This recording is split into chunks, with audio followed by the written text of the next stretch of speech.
This story was a scary one that happened to my family in the early 90s when I was just a kid. At that time, my father was a truck driver. This job was quite difficult. My whole family lived off of my father's truck driving job. Sometimes, I got to go with my dad to deliver packages. I enjoyed looking at the scenery on both sides of the road, and this story happened at the end of October. At that time, the weather also became much colder. At breakfast that day, my family was eating together. My father said he had urgent business and went to town to pick up the packages. It took about 4 hours by truck from our house to the town center. It meant that my father would depart in the morning and return in the afternoon of the same day. My father started getting on the truck and drove away after breakfast that day. He seemed to be in a hurry. I also walked to school because my house was also quite close to the school. When I got home from school, the door was open. I was curious about what had happened, but it was already dark. My father should have been home by that time, but I looked around and everything was quiet. I didn't see my father's truck in the yard either. The courtyard was eerily quiet. I went into the house and asked my mother, "Mom, is Dad still coming home at this hour?" Both mother and I didn't know what was going on. At that time, no one in my house had a cell phone, so I could not contact my father. My mom and I decided to have dinner while waiting for my father to come home. But my father never came home so late, no matter how far he went. I waited until after 9 o'clock at night and still did not see my father. Both my mother and I were extremely worried about him at this time. My mother looked at her watch for a moment and began to worry about my father. I didn't know what was happening to him. I also wanted to wait until my father came home before I became too worried. But because I had to go to school the following day, my mother asked me to go to bed early. She said she would stay awake waiting for my father to come home. Entering the room, I fell asleep after a long, tiring day. I did not hear my father's truck that night. The next day, just as dawn appeared, I heard my father return. My mother's voice didn't sound right. Maybe something happened. I put on my clothes and went out to see what was happening. As I opened the door ajar and looked outside, my father looked very lost, clutching his shoulder himself and shaking violently. His whole body was haggard. His face was pale. My mother helped my father to bed and covered him with a blanket to keep him from the cold. Not until my father calmed down, my mother asked him what had happened. He said he had an experience with something very terrible and haunting. My mother and I were extremely scared when we heard his story from the previous night. My father said that his delivery went well at first. Packages were delivered to the place according to the agreed time. My father was an experienced driver, so it was not difficult to run long distances with him. But the consignee had a problem. There were no factory workers to unload during the holiday. With no other choice, my father could only wait outside for someone to unload it all. My father waited outside for hours. He was an impatient man, so eventually went inside to the security room. The security guard called several times but couldn't contact anyone. My dad was in a hurry because he didn't want to drive home when it was already getting dark. He waited nearly 4 hours, and some workers came to unload the packages. But when my father returned, it was already dark. The scene outside was eerily quiet. Drivers were afraid to cross this deserted road at night. That road wasn't very empty, but many people stuck couldn't get out. My father was afraid because many drivers had encountered strange things on the road at night. He initially calculated that he could get there before dark, but his idea was delayed in the end. When my father thought he was safely past the dangerous spot, the truck suddenly shut down. His truck stopped on a slope. It was pitch black outside at that time. My father was trying to restart the truck, but to no avail. It remained motionless and did not move. But no matter how hard he turned the key, it wouldn't start. There was nothing he could do about it, so he got out of the truck to check out what was happening. but found no damage. My dad tried a few more times to start the truck, but it wouldn't work. There were no other trucks passing at that time of dead night. My father started sweating and realized that something was wrong. The temperature outside was dropping. He glanced through the truck window as if he had a premonition that something was wrong. Fog started gathering up outside. The fog made the truck windows foggy. He panicked. He knew something was wrong. His fingers began to freeze. My father didn't dare to get out of the truck. He hugged his shoulders and crouched in the car. After a while, more and more cold air rushed into the truck, making him feel cold. He saw someone walking past outside the window. As he wiped the fog off of the truck window, he wanted to call for help outside. But when he looked outside and saw people, he realized they were covered with fog up onto their heads. Everyone's faces was purple. They did not look like living people. They suddenly saw my father and rushed towards him very quickly. My father quickly pulled the truck door tight and locked it. He was so scared.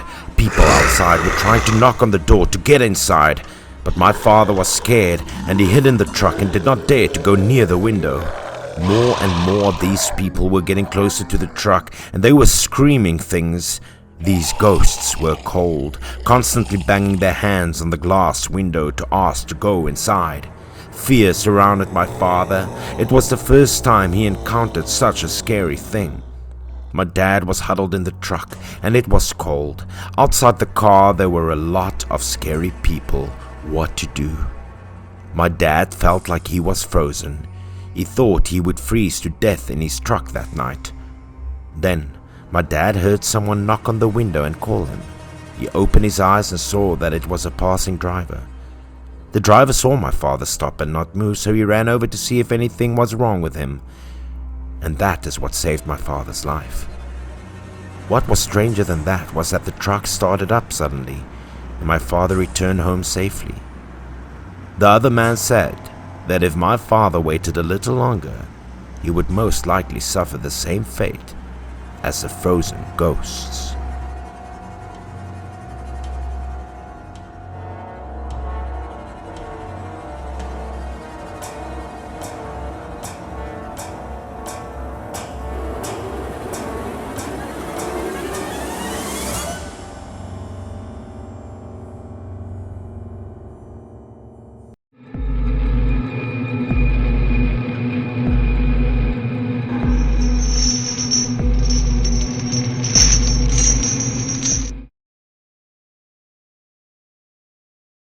This story was a scary one that happened to me before.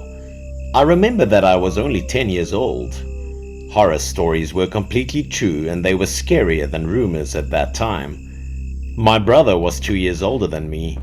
That evening, eating dinner, the two of us sat down to play together. After playing for a while, my mother urged us to sleep because we had to go to school the following day. After listening to my mother, my brother called me to put my toys away and go to the bedroom. Our beds were separate. After my brother told me a fairy tale, we also turned off the lights and went to sleep. I quickly fell asleep. I just slept for a while when suddenly I felt like someone was calling me. I clearly felt my grandmother's familiar figure outside the window. She was calling my name. My eyes were still closed, at sleep, but I answered my grandmother involuntarily. My answer was also unconscious, and I simply answered her call. Strangely enough, I saw my grandmother standing there, staring at me. Everything was so hazy. I tried to open my eyes, but couldn't. I humbly tried to call my brother, but I couldn't. It was like I had sleep paralysis. My brother told me to sleep because he thought I was disturbing him and wanted to ask him to continue telling the story. At that moment, I could still hear my grandmother calling me outside. After that, her call faded away, but I still answered her. I asked if she was my grandmother. However, I still couldn't wake up. Grandma was still outside. She stood there motionless for a long time, but somehow I could see and feel her so clearly. I tried my best to turn around, but my body was stiff, frozen, feeling heavy. My grandma's call got louder and louder. She kept calling me back to her place. The following morning, the sunlight shining through the window woke me up, accompanied by my mother's call. We need to get up for breakfast and go to school. I sat up, rubbing my eyes, remembering that last night's dream was strange and yet so real. I didn't even know if it was a dream or reality. I turned to my brother and asked him if he heard our grandmother calling outside the window last night. My brother, however, replied that no one had called except for my groans. My brother also emphasized that if my grandmother called me, she would have woken me up, so why call me for that? Besides, it was a third-floor window outside. How could grandma call out there? Then my brother left the room, leaving me with a strange suspicion. But it was truly a third-floor window. How could anyone be standing out there? This story was strange, so it could only be a dream to me.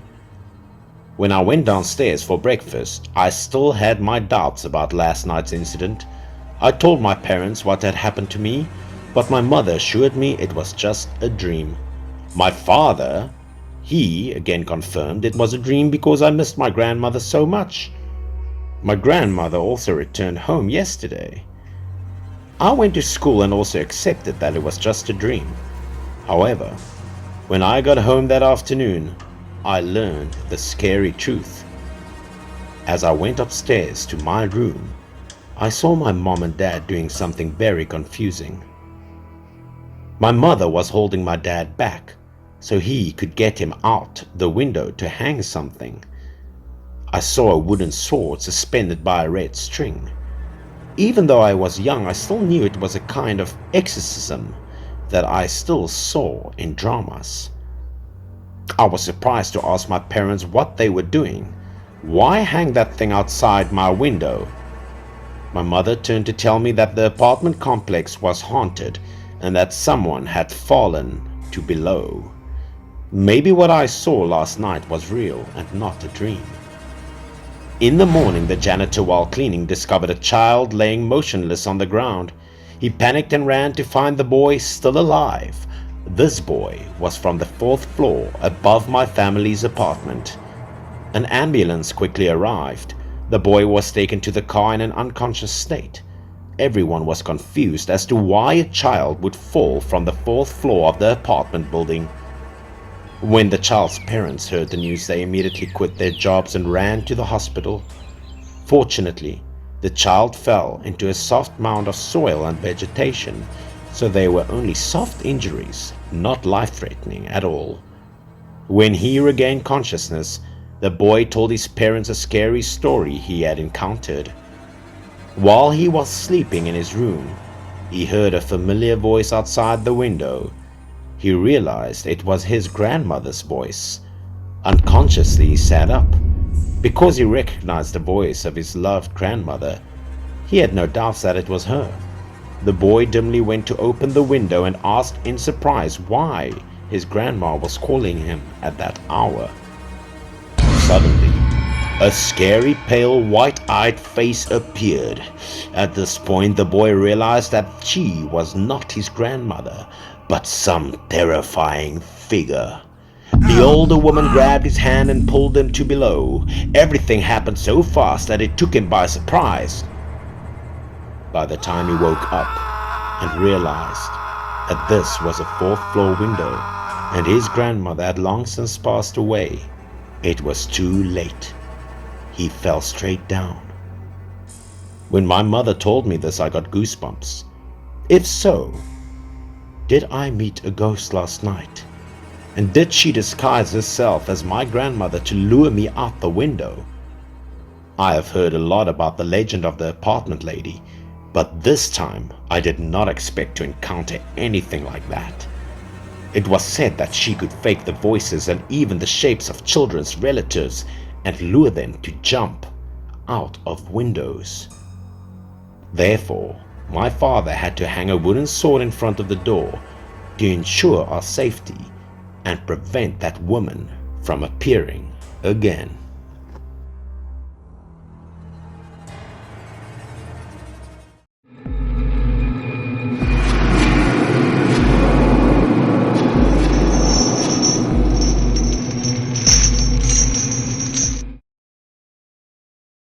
This story is a true one I witnessed and which haunts me to this very day. When I was in middle school, I attended a gifted boarding school in the district. It was also the first time I had to live away from home and be independent. The dorm room I stayed in had 4 students, including one named Ben. He was eccentric, just lounging around in his room all day. Even though I asked him out to play football, he refused time and time again. He seemed to have a hard time getting along with anyone. Over time, we also became afraid of him, but he was the one who wanted to isolate himself, not because we shunned him. What was stranger was that he just liked to sleep all day. At the end of class, he would turn back to his room, climb into bed and sleep, as if sleeping was his only passion. A month later, something scary started happening to us. That night, I was sleeping when I heard strange noises. It seemed that the sound of the door opening was waking me up. I became curious and thought it must be one of the friends in the room getting up to no good in the bathroom. However, that day I still smelt a burning smell from somewhere. I sat up immediately, grabbed the flashlight from under the pillow, and shone the light around. I also asked, "Who's there? If you're just going to the bathroom, don't be so noisy." I shined my flashlight at Ben's place, but he was nowhere to be found. I thought it was true that he just went out to go to the toilet. My voice woke the other 2. Everyone was sleeping and told me not to pay attention to what Ben was doing because he must have had a stomachache, and that was why he smelled like that. Then we didn't think much of Ben but laid down and continued to sleep. It was quite cold that night. Near morning I suddenly woke up because I felt the need to urinate and decided to go out to the bathroom. I looked over at Ben's bed and was amazed. Ben hadn't yet come back. The door was still open. Why was he out all night? I walked out slowly. I would go to see what was wrong with Ben. This guy had a lot of weird actions, but after all, he was still my roommate. I should take care of him too, of course. As I neared the door, I suddenly heard footsteps. At this point, Ben walked in. His face looked quite tired. I called to him. "Ben, do you have diarrhea or something? The crime of eating so much, hey? Your face looks so unsightly." This time, however, Ben did not say anything.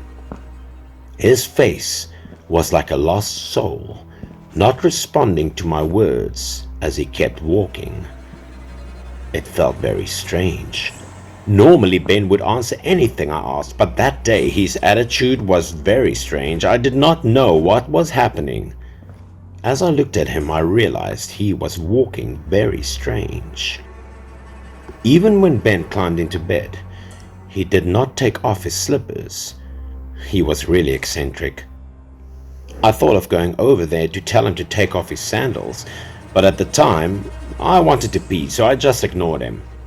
The following day, I decided to tell the story of Ben to 2 of my roommates and ask them all to see where Ben went. I assumed he was sleepwalking. As I expected that night, the door opened again. Ben walked out with a strange gait.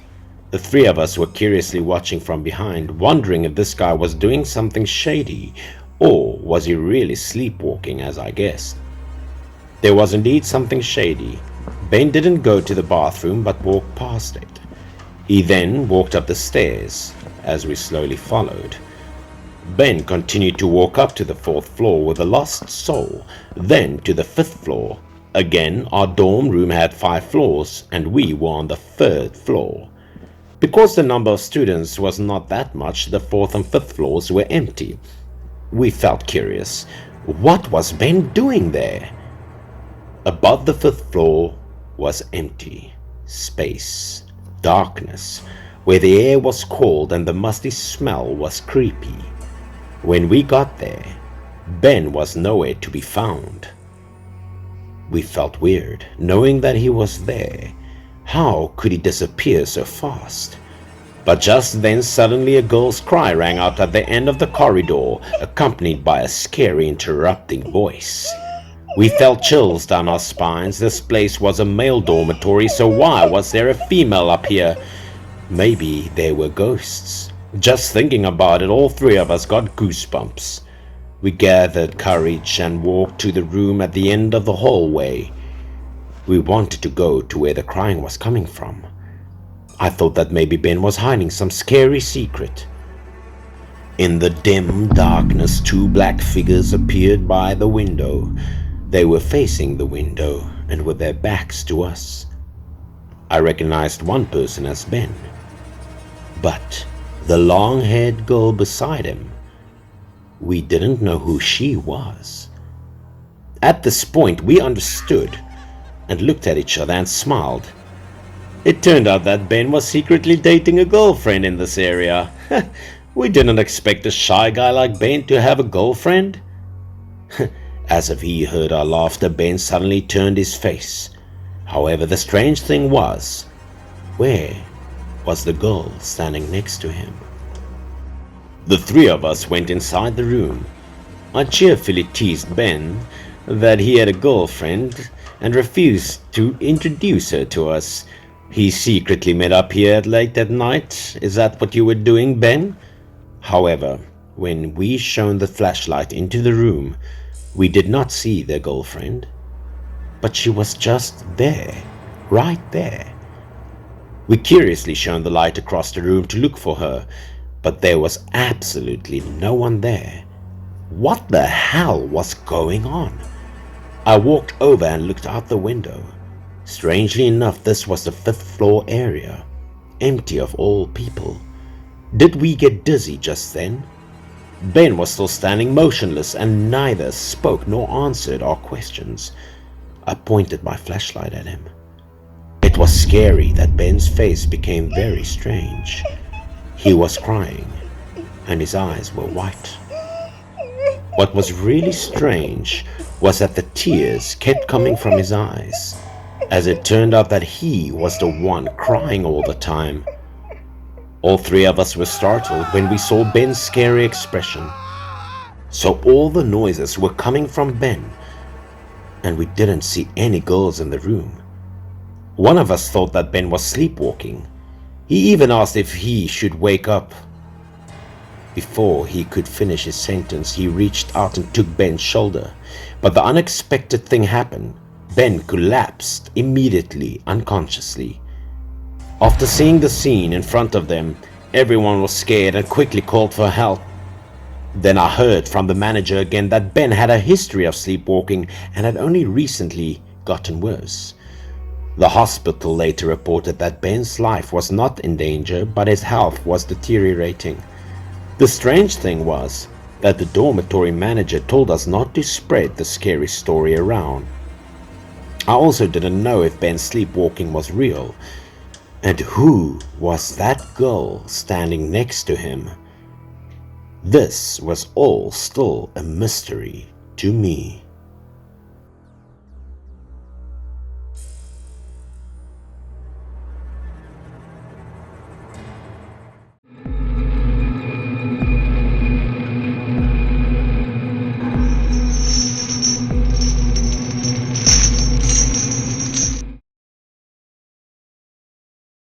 This story happened at my sister's house when my nephew was only a few months old, and the story was also the first time I heard the story of a child ghost. That night, while the whole family was sleeping, their son suddenly started crying. The cry of my nephew fainting at night made my sister's couple very worried. The baby cried all night. The baby didn't stop crying, which made my sister and her husband unable to sleep. Usually babies cry when they are hungry at night or when they are sick and tired. But that night, the baby was a little unusual because my nephew started crying for no reason. My sister made comforting milk, but the baby didn't drink it either. The boy also was not sick at all. After that, my sister tried to put the baby to sleep, but he kept crying so loudly that my sister's couple was confused and didn't know what to do. My sister could only hug and comfort the baby, hoping for him to fall asleep. The faces of my sister and her husband were listless and pale because they had not slept for several nights in a row. My sister thought that just holding the baby in her arms might work. The baby would be able to fall asleep instantly. My sister just gently patted it and sang lullabies to it all night. While the baby was asleep and no longer fussing, my sister gently placed him on the bed. The baby slept very well, like a little angel. My brother-in-law wondered why the child had been harassed at night lately, even though his son was not sick at all. My brother and sister's mood became more and more confused. My sister thought maybe the baby was scared of something else. My brother-in-law said that my sister should rest and he would take care of the children because my sister looked very tired. If she continued like this, she would fall ill sooner or later. The baby had begun to sleep well, but my sister's couple was still worried. They still couldn't sleep peacefully. And not long after falling asleep, thinking that the child would sleep soundly until morning, suddenly the baby cried loudly again. He cried louder than before. My sister and her husband was in complete panic. The little boy cried louder and louder. So my sister and her husband took turns cuddling and comforting the baby, trying to put it to sleep, and so they continued to have sleepless nights. Although my nephew often cried at night, he played happily during the day. He was very obedient and did not bother his parents. During the day, my nephew was very lively and active. My brother-in-law called my mom to talk about his son, and my mom said she would come to my sister's house as soon as possible because my mother was also very worried about her baby grandson. My mother arranged to come over as soon as she received the call from my brother-in-law because she loved her grandson very much. No one understood her grandson better than she did because my mother had a lot of experience in taking care of children. My mother also came to look directly at her little grandson, so she looked at him in shock and exclaimed, "What happened to the child's face?" The child's face had a few red marks that weren't obvious, and they didn't know where those red marks came from. My sister also didn't know when these red spots appeared. My sister thought the baby had a rash, so she gave him medicine, but my sister herself didn't know what to do. My mother said that the baby had been bitten by a child. "It's not a rash, it's from a child's bite." My mother's words shocked everyone. My sister and brother-in-law were very scared and they heard that. Everyone in the family believed in ghost stories, and they believe in spiritual things like this. My mother said that kids who were like her grandson were the ones who easily angered the little demons. My mother bent to the ground and searched for something under the sofa to confirm her statement. My brother-in-law asked her what she was looking for because there was nothing suspicious about their house. It seemed that my brother-in-law also did not know what my mother's purpose was for doing so. My mother let my brother-in-law look under the chair. "This child not only harms your son, but also steals food." My brother saw a lot of leftovers that looked like rats eating something under the sofa. But there were no rats in the house. This time, my sister and brother-in-law believed and asked my mother what it was and where they had harmed their son. My mother told them that this was the soul of a little devil that died when he was less than a month old. His spirit was usually very naughty and would get in trouble. My mother said that the little demon was created from a dead child, and it would go around at night looking for targets to harm. It would go to find a house with babies to disturb, and it was crying of the baby that lured the little devil into the house. The little devil seemed to have smelled something because he heard the cry, and he began to climb into the yard. It waited for the child to fall asleep, and when the child's parents were also asleep, he would sneak into the house. It would start climbing into the house. It crept up to the side of my sister's couple and my nephew's bed. Maybe it was trying to harm my nephew. The little devil bit the child's limbs to suck his blood. That thing was also the reason why my nephew was scared and cried all night. The little devil's teeth were sharp and thin. The wound was like a rash. Children who cried for no reason at all were bitten by the little devils, tormented. And the adults couldn't see it because it was just a wandering child ghost. My sister was so scared that she cried and asked my mother what they should do, because if they didn't do anything, the little devil would come every night to harm their son. My mother said the devil was most afraid of lanterns. She asked my brother-in-law to buy 2 red lanterns for the night. They should follow and it would be fine in a few days. My sister's couple all lit lanterns in the morning and the evening because they were afraid that the little devil would come to their house if they were careless. At night my sister's house glowed red, like the house in a horror movie. The lanterns seemed to work well. The grandson, my nephew, didn't cry that night. He slept with a very peaceful face. The whole family hoped that he would sleep well that night. On the contrary, my sister and brother-in-law always kept an eye on everything in the house. They wanted to see if the little devil was hiding or not. The couple always looked around all night and did not dare to sleep for fear of where the little devil would crawl out. Fortunately, nothing out of the ordinary happened, so the whole family spent a good and peaceful night under the red light of the lantern. The lantern was lit for 3 days in a row. The baby stopped crying, and since then, my sister taught everyone to use this method whenever they heard of a little devil that would come to disturb their families and young children at night.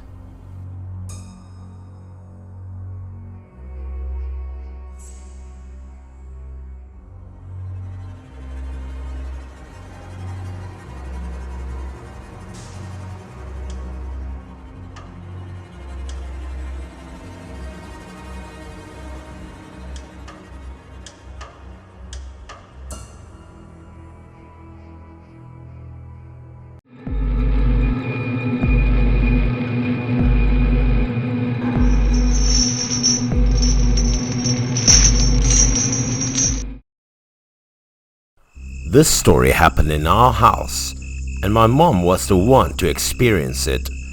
At that time, a new road was being built next to us and construction was right outside our windows. Those days, my father was on a business trip and I was not at home, just my mother and Hannah. Hannah was the name of our husky dog. In the countryside, people often went to bed early after having dinner. As usual, my mother entered the room and quickly fell asleep that night. However, my mother suddenly heard Hannah barking in the living room in the middle of the night. The dog was usually very good, but for some reason that day, Hannah was a bit naughty. My mother couldn't sleep when she heard Hannah howling, so she howled 2 or 3 times. "Hannah, shut up! I need to sleep!" At that time, my mother was angry. Hannah didn't usually bark at night, and my mother would get a good sleep. Sometimes she barked once or twice, but very seldomly. But that night, she kept barking all night long. My mother was so upset that she climbed out of bed, put on her shoes, and went to the kitchen to see what was wrong with Hannah. My mother quickly pushed open the door to see what was happening. "Hannah, what the hell are you doing? Do you know I'm sleeping?" My mother scolded. My mother heard that Hannah was still barking, even though she held at her. Hannah looked towards the main door and continued to bark loudly as if she had seen something. It looked like Hannah would continue to bark all night long.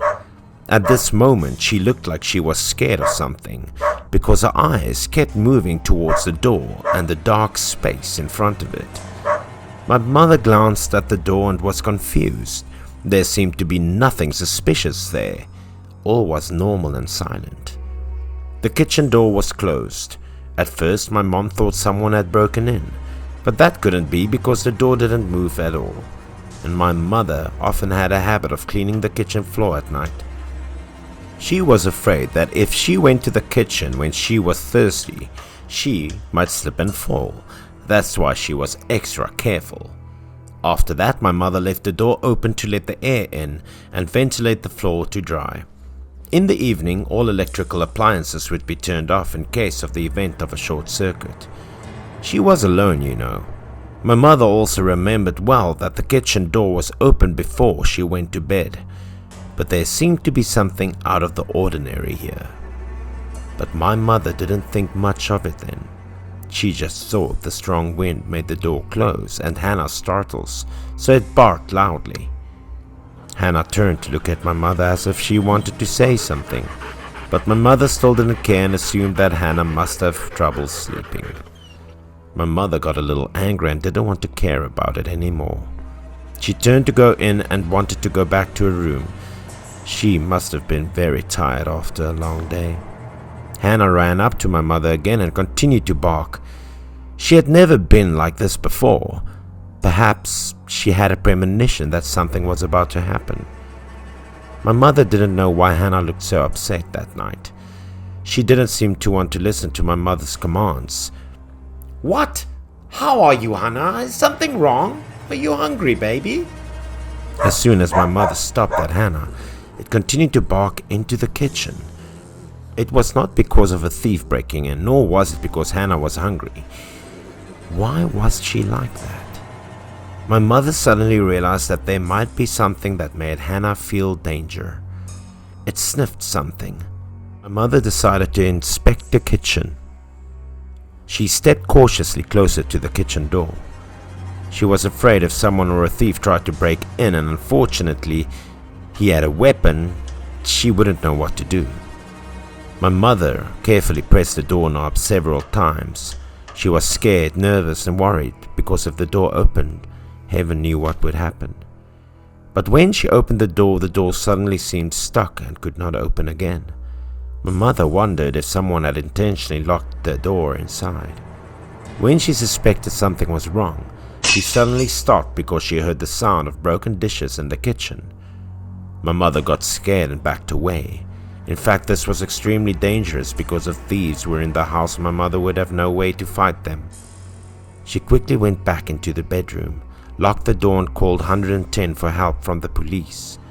She carefully locked the door tightly and waited in the room for a while. She also listened to see if there was anything unusual outside. She just stared to open the door until the police came. My mother opened the door for the police to come in. Hannah did not bark like this before. 2 police officers quickly went to check the kitchen. Since the kitchen door didn't lock, they only needed to push it lightly to open it. 2 very cautious policemen entered to investigate. My mother standing next to me was equally nervous, but there was no thief in there. Police also didn't find any traces of opening the door or breaking in. The scene was just a little messy in the kitchen. All kinds of furniture was strewn all over the place as if someone had broken into the house, but obviously this reason couldn't be because there was no sign of a thief entering the house at all, and the floor was full of sticky things like grease. The side of the fridge was opened by someone and it couldn't close. Food and fruit were all over the ground. The 2 policemen did not know what it was, but they ruled out the possibility of someone entering the door because they did not find any tools used to break the door down. The only way to enter was the window to the kitchen, but the window had a carefully guarded latch, and there was no sign of vandalism. Something slipped through the gap in the iron railing, but it certainly wasn't a person, and the police suspected that wild cats or wild animals might have came in to find food. After determining there was no danger, the police left. My mother said the stains on the floor just then did not come off, and they smelled bad. The following day after that incident, the road behind my house was being repaired, and people dug up something. They flocked to see a lot, and my mother was also there. My mother had just come back from the market at the time. She saw people gathering to see something, so she joined them. She ran over and asked a man standing nearby to inquire about what was happening. The man said they were digging a coffin up. Something went wrong, so the coffin was dug open. The 2 men also brought out something wrapped in a cotton blanket. The cotton blanket had dripped black drops of water. This water stain seemed new, so it had not yet dried but dripped down. After looking at the drippings like oil, this liquid was black and gave off an extremely unpleasant stench that made everyone want to vomit. My mother's heart suddenly began to beat faster, for she remembered the stain in the oil on the kitchen floor last night. Exactly like these black liquid stains. Later, the post-mortem department came to examine the body and said that it was only a dead person that was buried here and the road was successfully repaired. My mother asked someone to hang a bagwam around the window facing the street. She said it could ward off evil spirits. After that, everything was okay.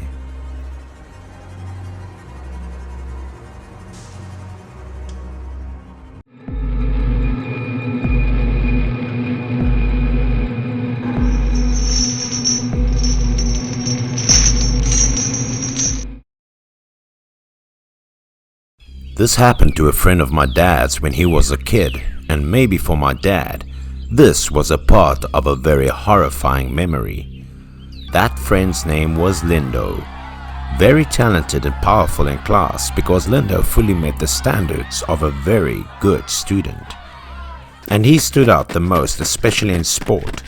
Almost everything about Lindo's strength training, he got the maximum results from it. There was sports festival or something. As long as he competed, he'd win first prize. In the sports world, Lindo seemed to have no rival. He was always the first to finish. No one could surpass Lindo. He was so strong on the track, like a beast. Lindo was like the school idol. Everyone at school admired him, saw him as an idol, and everyone wanted to play with him. Until bad things started to happen to him. He had a strange disease, and this disease seemed to have stolen everything from him. Lindo spent several days in the hospital. He looked so pale, emaciated. He had a tired look on his face. Lindo would probably stop playing sports for a while. My dad went to visit him. Everyone was very worried about him and his condition, and everyone was hoping that he would return to school soon. My dad said he didn't know what kind of illness Lindo had, but he kept looking at my dad like he didn't know him. He gave my dad a look with blank eyes that made him very sad. Then, when we heard that he was discharged from the hospital, my father came to visit him again. Because the two of them were very close to each other, they saw each other as close brothers, like a family. After being discharged from the hospital, he did not go to school, nor did he leave the house. He seemed to turn into a completely different person. When my dad visited him that day, Lindo was eating, but if he was just eating normally, there was nothing to talk about. Witnessing that scene, my father panicked. He was eating eggs, but the way of eating was very strange. Lindo didn't peel the egg. He didn't peel out the outer shell, and he immediately took the egg and shoved it into his mouth with shell and all. My father was really surprised. My dad didn't see Lindo chewing, but he was putting the egg straight into his mouth and swallowing it, and it was worse when it was a raw egg. His mother said that since being discharged from the hospital until now, he has not chewed anything but swallowed it whole, and especially raw eggs. The craving for raw eggs was getting worse. My dad sat next to me, but Lindo did not care or say anything. He ate 4 or 5 eggs at a time, absolutely raw. No one dared to play with him after Lindo got that strange disease, which made his mother very sad. After a long time, Lindo also gradually stabilized. He also looked fresher. Sometimes he even walked around the house with my father. But of course, another strange thing happened to Lindo, a sight that my father witnessed and which my father said he is still scared of to this day. When the weather was in late spring and early autumn, the gentle wind blew, bringing cool water vapor, and the leaves also began to fall, creating a charming landscape. But something wasn't right here. It was not the leaves falling on my father's shoulders, but the patches of skin falling from Lindo. What had just happened in front of his eyes made him extremely confused because Lindo looked very scary and a little disgusting. At first, my father thought it was paper on the road that was blown away by the wind, but it turned out to be pieces of skin peeling off from Lindo's body. not only on the neck, on the back of the neck, but all over Lindo's body, especially the face. Patches of human skin began to emerge and fall off. Lindo didn't even show any fear. He even tore the peeling skin off his entire arm like he was changing skin. After peeling the skin off of himself, he would hold the skin and play with it like a game, and this scared my dad to death. But something unexpected was happening to his skin while it was still intact after tearing off another layer of skin. Looking at him, he was happy and without fear. People in the village said that perhaps Lindo had some sort of skin disease. As long as he ate snake meat, he would recover because this was a folk remedy that everyone knew. Lindo's mother asked a young man in the neighborhood who often caught snakes to sell to everyone in the village, and his mother asked for some snake meat to bring it home. But inexplicably, when he saw the plate of meat, Lindo froze when he saw each piece of snake smoking. He was still eating raw eggs. He suddenly changed his face. He looked panicked, and he immediately shoved the plate of snake meat away with his hand. He had no control over his emotions or behavior. He screamed loudly, and he then smashed everything like a crazy man, looking angry and wild. He was still not satisfied, so he went to the young snake catcher's house. Lindo's insults and curses were extremely malicious. He kept emitting obscenities. He cursed the young man to death. Although Lindo's temperament changed, my father often played with him whenever he had time, and sometimes he also chatted with my father. By the time they were 15 or 16, Lindo's body had grown, and his hair had started to grow a lot, but Lindo didn't like it. Once when we were sitting and talking on the straw in front of the house, suddenly my father saw that Lindo was holding a pair of pliers. He said it was great to pull out the leg hairs with pliers, but the special thing was that he didn't feel any pain, but enjoyed it very much. Just when he was especially sober, Lindo said something to my dad. His words shocked my dad. "There's a snake living inside of me." Lindo began to remember and recount things that had happened to him. He said the other day when Lindo was on his way home alone, he heard rustling in the grass across the street, which attracted him. It turned out that the sound was from a green snake. It was lying in the grass and leaving its body outside. The snake was also quite big. Lindo couldn't even know what was on his mind at the time. He just knew that when he saw the snake, he felt very interested and excited for some reason. A crazy thought popped into Lindo's head. Rather, this was a cruel thought.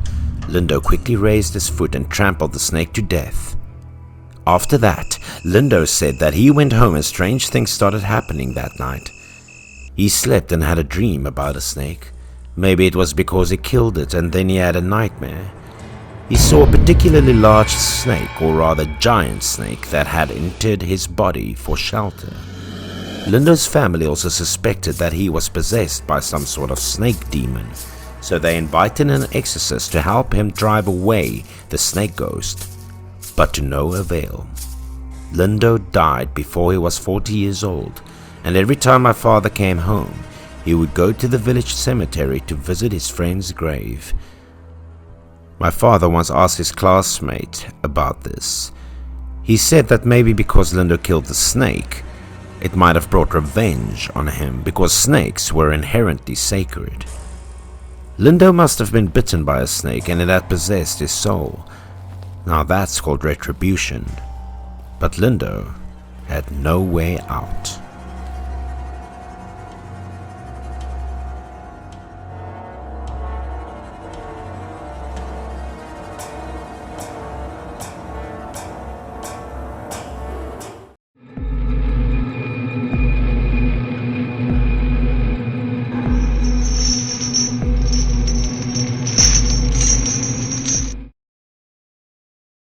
I had a close colleague.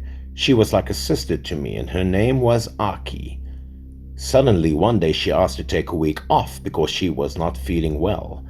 When I visited her, she told me a scary story that affected her mood. A close friend from her hometown named Yuko loved the guy in town. However, they broke up as soon as she announced she was pregnant.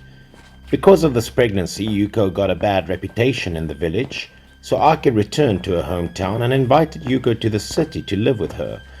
Aki comforted Yuko that she didn't need to stay in a place that caused her so much sadness. The apartment that Aki rented was also quite spacious. It was sad to be alone. When Aki lived with Yuko, it would definitely be more fun. Stepping inside the apartment was clean and comfortable. The apartment space also made Yuko feel more comfortable. Aki said that the owner of the apartment was her cousin. They had just moved to the US, so they rented this place for her. This area was safe. Recently, a hotel had just posted a job advertisement. Aki said that they would take Yuko to the hotel to register for work. And so, the following day, the two started a new life in the new apartment. That night, Yuko came home late from work. She walked home alone. The air around was also quite cold. However, Yuko was also quite used to working late at night like that. She took heavy steps up the stairs. It was very late, so there was no one around. When this apartment had many elder people living in it, it was quiet at night. Everything was so quiet that only Yuko's footsteps were heard. While Yuko was walking warily, she suddenly heard a voice calling from behind. Normally she wouldn't notice, but the voice was calling her name. She instinctively turned toward the source of the voice calling her name.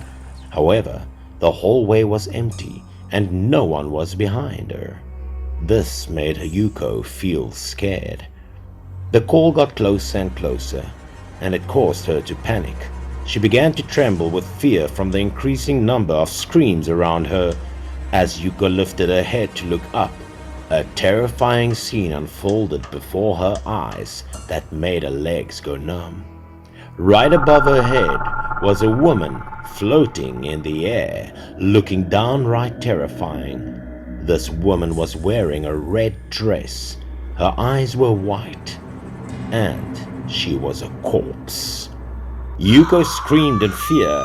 It was the first time Yuko had seen such a terrifying floating corpse in her life. Yuko tried to run fast forward and opened the door to quickly run away and inside her apartment, but her eyes were still closed because of the terror. As soon as the door slammed shut, Yuko gasped for air. She still couldn't believe what she had just encountered. The ghost scared her to the point of turning pale. Aki saw Yuko's frightened expression and showed a surprised one. Aki asked her what had happened. Yuko then stammered to say that she had met a ghost. It was a ghost in a red dress that was terrifying. Aki was surprised and asked if it was the red dress ghost. In the past, there were rumors of hanging ghosts in this apartment building, but it was just a rumor. Why was it true? To prove her point, Aki opened the door and looked outside, but there was absolutely nothing. Aki said that maybe because Yuko was tired from work and pregnant, she was just hallucinating. But then Yuko claimed to have seen very clearly, even hearing the ghost's voice. Everything couldn't be an illusion. Aki reassured Yuko again and advised her to take a bath to relax and then go to bed to get a good night's sleep. That night, Yuko stayed in the bathroom for quite a while. Maybe she needed to relieve her stress from what had just happened. After bathing, Yuko also went to bed. She felt that today was too heavy for her. Suddenly, a voice spoke again. Yuko felt panicky. Why did the voice appear in her room? It was calling her name, calling her louder and louder. At the moment, Yuko seemed to be dead. She felt a pair of legs hovering above her head. Yuko's face turned pale, trembling as she looked up at the source of the voice. She seemed to know what she was about to witness. However, something still urged her to try to raise her neck to look up. Horrible. The red-dressed ghost was on top of her head and looked at her with lifeless eyes. Yuko was so scared that she hugged her head and shouted. Immediately, Aki rushed to open the door and asked what had happened. At that moment, Yuko was shivering, on the floor, looking terrified. She didn't understand why that ghost kept stalking her. Yuko burst into tears and told Aki what she had just witnessed. She assured Aki that it was not an illusion, it was a woman in a scary red dress. That night, for Yuko's peace of mind, Aki slept with her. Aki understood that perhaps due to psychological pressure, Yuko had psychological problems too. What a poor girl. The following morning, the apartment complex suddenly became noisy. Aki was woken up by a noise. She turned to see Yuko, who was no more. Aki thought Yuko must have woken up early to get ready for work. However, there was a scream coming from outside, followed by more frantic screams. Aki was startled, not understanding what was going on. She immediately ran outside and asked the people nearby what was going on. The man told her that someone had committed suicide. Right on the stairs, a woman in a red dress was hanged. Her long hair fell to cover the girl's face. When Aki saw the creepy scene before her eyes, she couldn't believe it. It was Yuko. What horrible news! Why was she hanging herself in a red dress? I comforted Aki and said that maybe Yuko was too stressed from pregnancy and the breakup with her boyfriend. So maybe she came up with that woman in the red dress because maybe she had been contemplating death for a long time.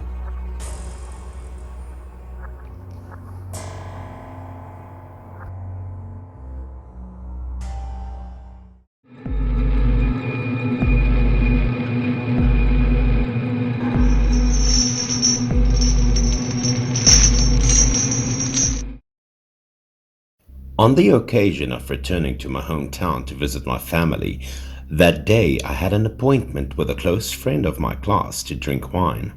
While drunk, he told me about a terrifying true story that he had encountered.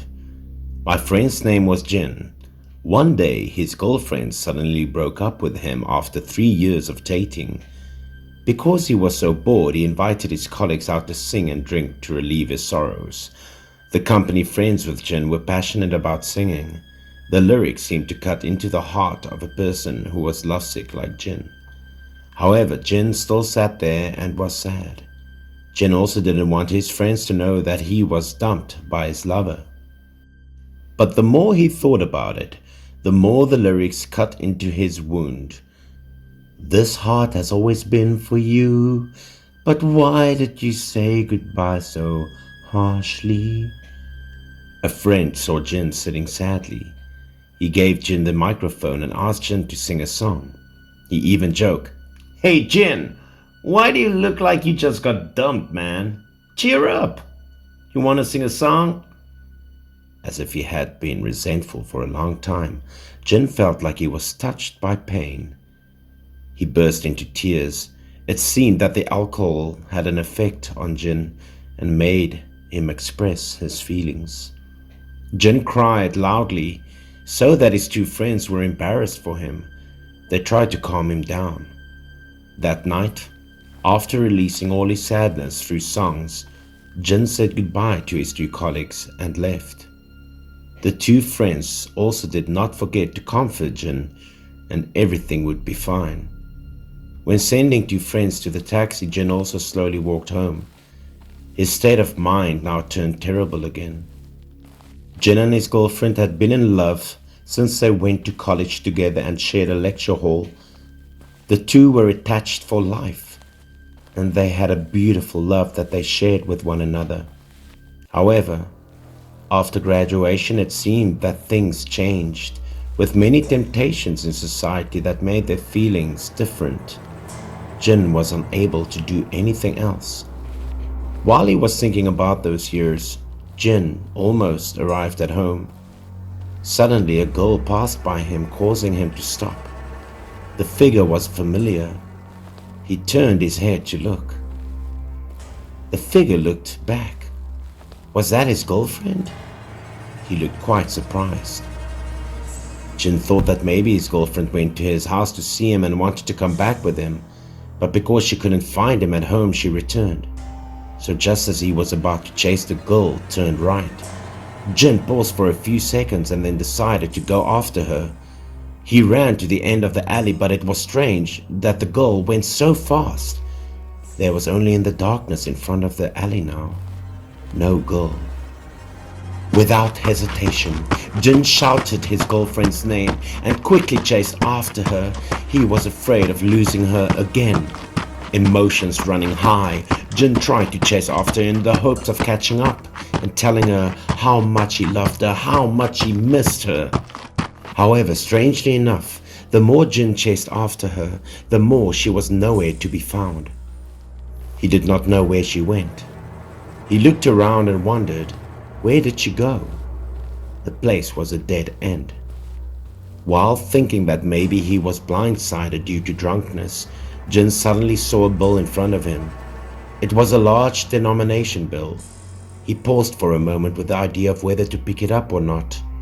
However, he didn't understand why he didn't want to pick up that bill. Something urged him to prioritize finding his girlfriend first. So he ignored the bill and went ahead. He continued looking for his girlfriend. Suddenly a loud noise was heard right behind Jin. A glass door fell from above and the glass shattered, almost falling on him. He jumped forward in a panic. When he turned his head to look, his heart skipped a beat, as he just escaped an accident in an instant. The other window glass fell right on the bill's spot. If Jin had bent down to pick it up, the window would have fallen on him. Reflexively, Jin looked up to see which house was so careless. However, he discovered that this was an old apartment complex in the process of being cleared, and no people were living there. The weirder thing appeared again. He turned pale. What the hell was going on? The fairy note that had turned into a piece of paper. It was a high denomination note just now, right? Even more terrifying, looking closely at it, Jin discovered that it had become the money of the underworld. Why was there money from the underworld here? He looked up again, this time even more worried. Where the window used to be, something or someone appeared to be looking down at him. The figure of a girl appeared more clearly. She was slowly moving. He realized it was a female ghost. Her body was covered in blood, her eyes were white, and she was looking at him with a scary expression. He was dumbfounded. This time he realized that he had encountered a ghost. He ran out of the alley as fast as possible. The following day, Jin went to inquire around and learned that just last week in this area, a girl was kidnapped by a pervert and brought to the apartment complex that was about to be cleared. The poor girl was raped and thrown down through the window. A funeral was held for her, and banknotes and bills were thrown to pay for her way to the underworld.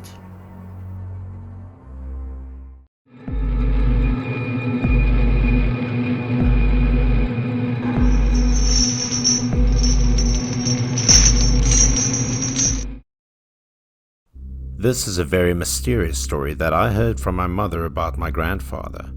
My grandfather returned to his hometown in the 1960s and was assigned to work as a teacher in a rural primary school. He loved his job very much and also loved the children. It was said that my grandfather was the funniest and most loving teacher in the school, so some students, even from far away, came here to study with him. My grandfather was very enthusiastic. He always hoped that he would be able to change the lives of poor children in the countryside with his knowledge. At that time, there was a child who didn't go to school for 2 days. My grandfather didn't know what was happening, but he was really worried about the child. He asked the child from the same village as the girl, and the student said that she was helping in the fields at home. My grandfather shared a house with a villager. That night when my grandfather sat down to eat, he asked Uncle Kang about the little girl. Uncle Kang roughly said to my grandfather, Her father died long ago. The little girl was the only child in the family, so she had to take care of herself since she was small. My grandfather said that the child did very well in school. She walked more than 10 miles to school every day. He wanted to go to her house to see if he could help. Uncle Kang wanted to dissuade my father from going, but he knew that he couldn't stop my grandpa. Okay, go ahead, but be careful. The road is dangerous. My grandfather prepared everything and set off on the road. Because the mountain road was very dangerous and craggy, the air was cold, so the surrounding became even scarier. When my grandfather left the house, it was already dark. All the houses around were closed and silent, and there was only the sound of frogs. My grandfather went to the girl's house and helped her family with some chores and taught her lessons from the days when she didn't go to school. It was completely dark outside then.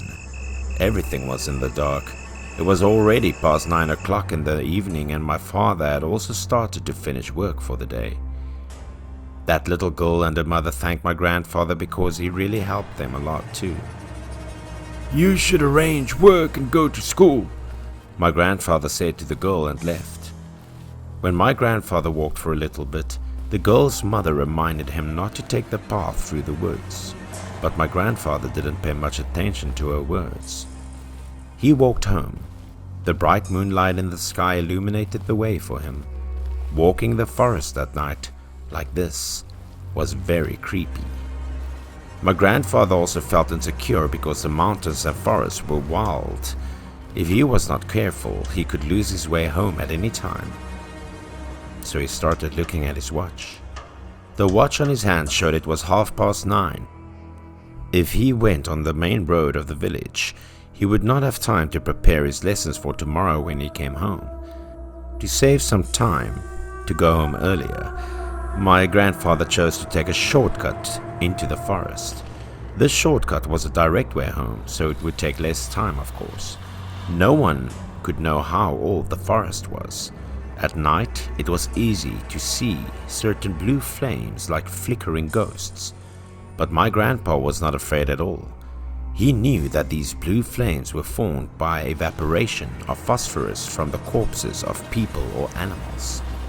Not only was he not afraid, but he also found this to be beautiful, because thanks to the blue light, the way home was clearer without fear of getting lost.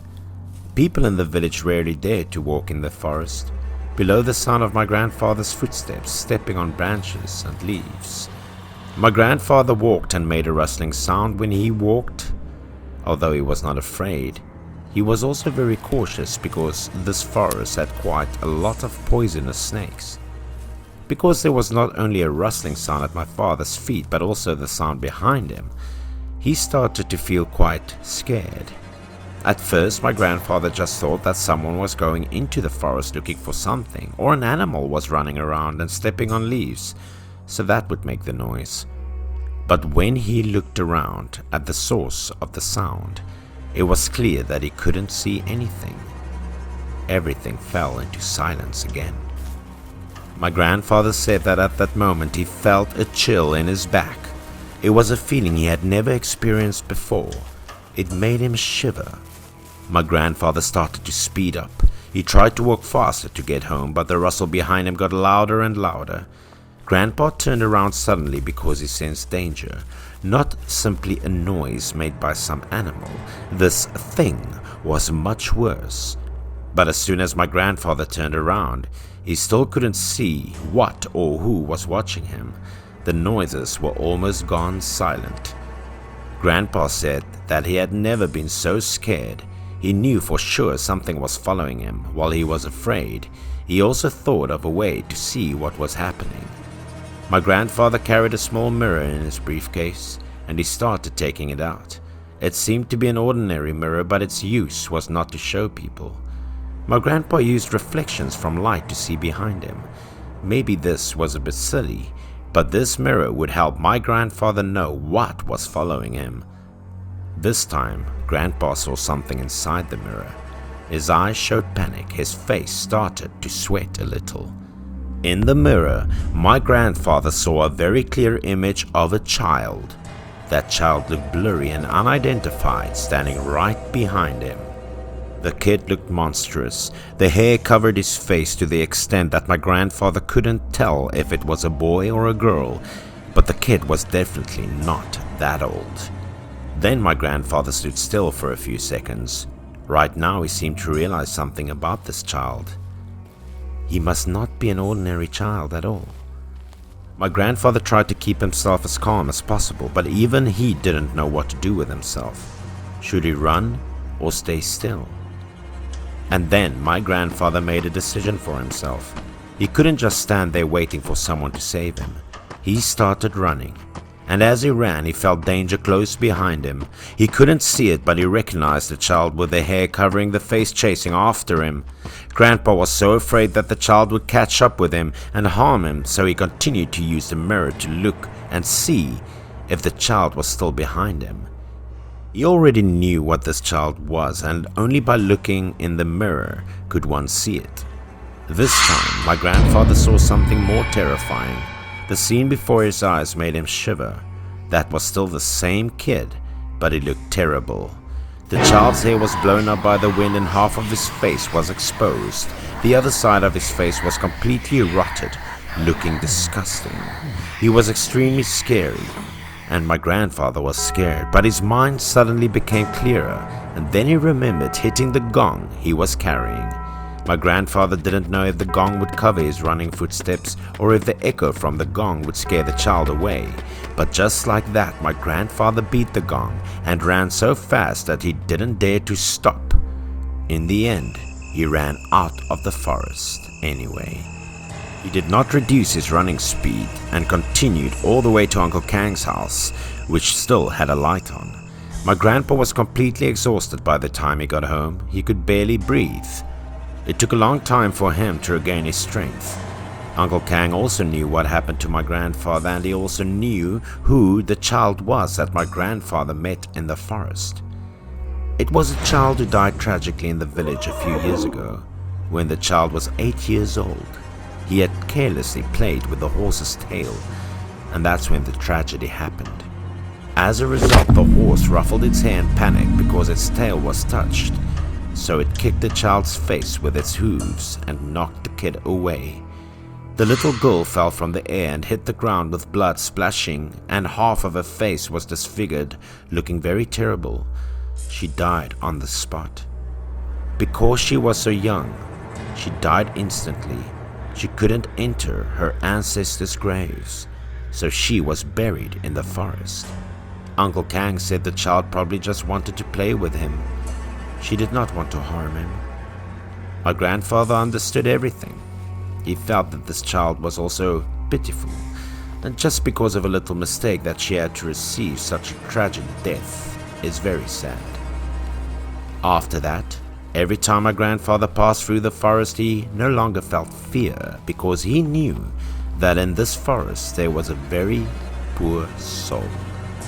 My grandfather used to visit the child's small grave and then place pure white flowers on top. And that child never followed my grandfather ever again.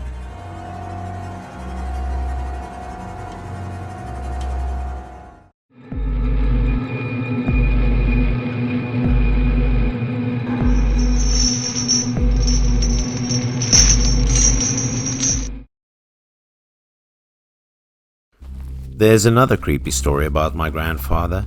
It happened when he was a teacher in the village. For his convenience, my grandfather rented a place near the school. When he moved in, my grandfather asked a close friend to help him move things, and he also met the owner of the house to hand over before leaving. "Sorry to bother you, this house is very comfortable, but I need to move closer to the school for easy transportation." My grandfather felt sorry. "I understand, it's okay, but the place you moved to, I heard it's not so clean. It used to be cow stables," said Mr. Wong. That was not a problem for my grandfather. The important thing was that it was cheap and close to school. However, at that moment, Mr. Wong's face hardened.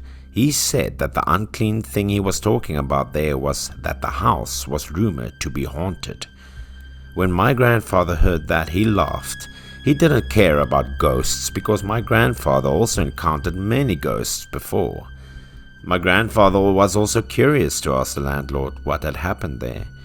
So Mr. Wong immediately mentioned a villager named Lu who was 20 years old but suffered from mental illness and urinary problems. When Lu was only 15 years old and still a normal student, he had a problem with urinating, and he asked permission to go to the toilet. The teacher was a little angry because he was focusing on lecturing but was interrupted by Lu. He shouted to tell Lu to go quickly and return immediately. He didn't forget to grumble and thought that Lu could only use excuses to ask to go out without studying seriously. Because the way to the toilet was a bit far, when passing an old warehouse, Lu had a fleeting idea. So he went inside the warehouse to deal with this problem. Lu was comfortable peeing because he thought no one would come in. While he was urinating, from behind Lu, a scary woman appeared. The coldness emanating from her made him startled. Lu was so scared he fell right into his puddle of urine. He was so scared he couldn't even lift his legs. So he tried to crawl out and call for help. Hearing about this, my grandfather curiously asked the landlord what Lu said. Mr. Wong said, "It was a woman with a terrifying long tongue." The story didn't bother my grandfather, so he said goodbye to the old owner and left. Mr. Wong said goodbye and said that if my grandfather had any problems in the house, he would like to rent out Mr. Wong's old place again in the future to just contact him. Back at the new rented house, my grandfather brought some personal belongings into the house and started cleaning. The house was really old. My grandfather started to carry the table to the corner of the wall. However, something appeared in front of my grandfather's eyes that surprised him. Close to the wall there was a portrait of a woman. My grandfather was curious. He didn't understand why the old owner, when moving out of this place, left this picture frame here. Grandpa held the picture frame for a while. The woman's face showed something very sad. However, because he found it unnecessary, my grandfather immediately put the picture frame in the trash. That night, after finishing cleaning, my grandfather went to bed because he still had to go to school early in the morning. He began to draw the curtains on the windows so that the wind would not blow in. This house was not too bad for a poor teacher like him. Going to bed, he quickly blew out the kerosene lamp. After that, he also quickly fell asleep. After a while, suddenly a strange noise came out, a sound as if from afar. "Get out of my house! Get out! Get out quickly!" Because the voice grew louder, it woke my grandfather. Because of severe nearsightedness, his sight was a bit blurry. Someone was standing at the head of the bed and wanted to chase him out. She approached and shouted in a terrifying voice. Immediately afterwards, she rushed toward my grandfather. Everything happened so fast that my grandfather was shocked. He saw that the scary woman with veins floating all over her face, her eyes were white, rushing towards my grandfather at lightning speed and screaming for my grandfather to get out of there. Suddenly the sunlight woke my grandfather up. Strangely, he found himself lying in the yard. He didn't understand what the hell was going on. Opening the door of the house and looking inside in his sleep, he did not understand why he was lying outside. My grandfather came over and picked up his glasses. As soon as he finished putting on his glasses, a strange thing made him startle.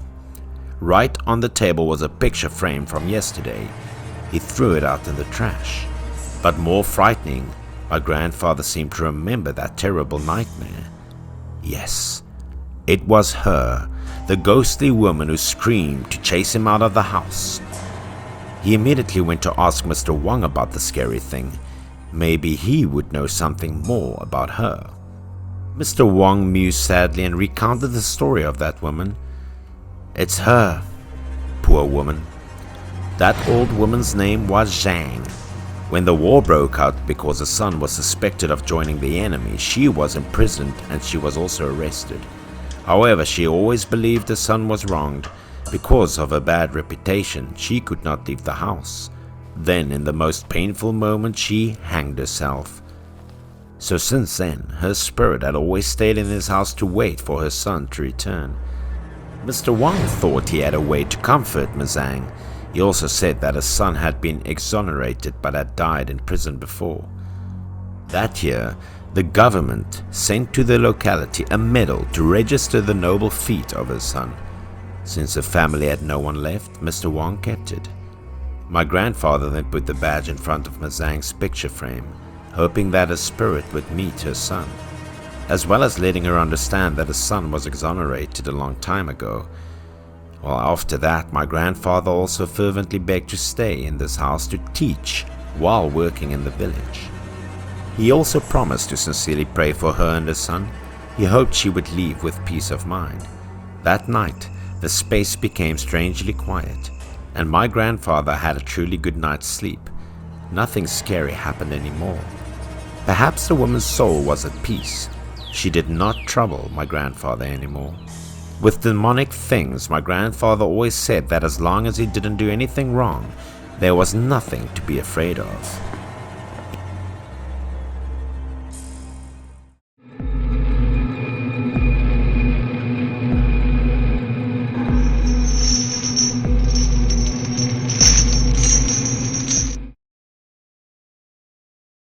This is a creepy story from my grandpa that he told about his time teaching in this village. After working for a while, because of his handsome and gentle appearance, my grandpa was loved by the villagers here. That day, my grandpa was walking down the street when he saw a group of children fighting. When he got closer, he saw two children bullying another beggar. They seemed very gloating. "Stop immediately!" My grandpa walked over and asked them to stop immediately. He recognized the other two children as upperclassmen. He asked them why they were bullying this poor boy. The students immediately said that the boy was an eccentric and painless idiot. Looking closely at this child, there were many old wounds on his face, and my grandpa also realized that this boy was mentally challenged. Immediately, the boy ran away and ignored my grandpa reaching out to call back. Then he asked why they were bullying the boy, because as far as my grandpa knew, the two students were all good students in the school. Then one of them said that they hit the boy for revenge, and said that the mentally disabled boy had caused the trouble first. Hearing that, my grandpa asked them to tell him everything. They said there was an abandoned house on the edge of the village. It was their secret base and they used to go there quite often. That day, when the group of children was playing inside the house, suddenly the mentally challenged boy ran up and asked them all to get out of there. Even the next day, the mentally disturbed boy showed a harsh attitude. He held up rocks to threaten people. The children at the time were very confused and did not understand what was happening. They only knew how to avoid that dangerous rocks. The mentally challenged boy became madder and madder. He kept picking rocks and harshly chasing these kids out of there as if that house was his home. But when the children ran away for a while, they suddenly heard a loud bang behind them. They turned their heads and looked back. Shockingly, the house was completely collapsing, and while it fell apart, the children were so scared that they thought the mentally challenged boy had been crushed to death under the rubble. One of the guys got scared and asked them to run away from this place quickly or they would be scolded by the adults. And he also thought that the mentally disabled boy deserved to die because he dared to go there to chase them away. But the strange thing happened. The next day, the disabled boy was still alive and walking around in the village. Telling the strange story, the children thought that the mentally challenged boy was a weirdo who could not feel pain. So whenever they saw him anywhere, They rushed in and beat him. That night, my grandpa stopped by Mr. Wang's house for dinner. During the meal, my grandpa asked Mr. Wang about the boy, the special boy. He wanted to hear about him, and Mr. Wang asked if my grandpa was beaten by that boy. My grandpa was surprised. Why could that boy chase and beat many people in the village? Mr. Wang expressed sadness and recounted that the boy was a poor child. When he was young, he was still cheerful and lively, and he was just a normal boy like any other child. However, when he was 10 years old, he suddenly became strange. All day he was at the head of the village gate, snarling at the forest, no matter how much his parents intervened. The boy appeared angry, glaring as if there was something terrible in the forest. However, there was nothing in front of him. Everything seemed to be normal. But every day this boy came out there and stood and just looked at the forest. He didn't even go home and pretended to be afraid of something. A few years later, the boy's parents also died of illness. The boy became mentally challenged, and then he wandered around begging in the village. After hearing the story about the poor boy, my grandpa bought some food and went looking for him. He discovered the boy was in a big tree, sitting and staring in one direction. "Hey kid, come down here. I brought you some food." Hearing my grandpa's voice, the boy looked down and said that he couldn't go down at the moment. He had to sit there and watch. So my grandpa was curious. He stepped on the wooden boards to climb the tree and asked the boy. My grandpa gave him some food to eat and then asked him what he was watching. What was so interesting? So, the boy said that he was watching out for the scary, bad guys. He wouldn't let them into the village to harm people. Hearing that, my grandpa felt very curious, so he asked the boy what they looked like. The boy said that the fearsome people came from the forest. Some were tall and dark. Some had 3 heads, and every time he saw them, he ran to stop them so he wouldn't let them into the village to harm people. Another had a musty smell and was rotten. You could almost see them, but the villagers couldn't. When my grandpa heard this, he immediately understood that this boy could see ghosts, and it was he who chased the children out of the ruined abandoned house to protect them. My grandpa exclaimed that his abilities were amazing. However, the boy said that he could only stop some people, and some others he couldn't. Because of that, when some ghosts went into the village, there were still terrible accidents that would happen. The boy also sadly said that his parents died early because of these scary people. He unfortunately could not protect them. My grandpa also told the children in the village not to bully the boy anymore, but to love him instead. When he returned to the city, my grandpa did not forget the story of the strange boy. 25 years later, he came back to this village. The boy from the past had become a middle-aged man. He still silently protected this village from evil ghosts, and no one knew if he was crazy or not.